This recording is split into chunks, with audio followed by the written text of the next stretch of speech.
Praise the lord. ఈరోజు దేవుని వాగ్దానం యెషయా 53:5. అతడు పొందిన దెబ్బల చేత మనకు స్వస్థత కలుగుచున్నది.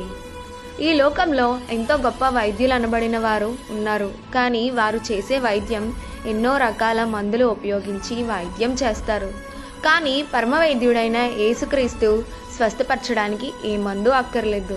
ఆయన మన కొరకు పొందిన దెబ్బలే మనకు స్వస్థతనిచ్చెను. ఆయన గాయపడిన చేతులే మనలను ముట్టి ఎట్టి రోగమునైనా ఇట్టే బాగు చేయను.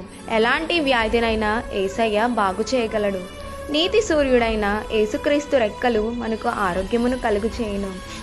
ఆరోగ్య ప్రదాత అయిన దేవుని యందు విశ్వాసం ఉంచిన ఆనాడు ఎంతోమంది కుష్ఠరోగులు, పక్షవాయువు గలవారు, నానా రకాల బాధలు, వ్యాధులు కలిగిన వారందరూ స్వస్థత శీఘ్రంగా పొందుకున్నారు.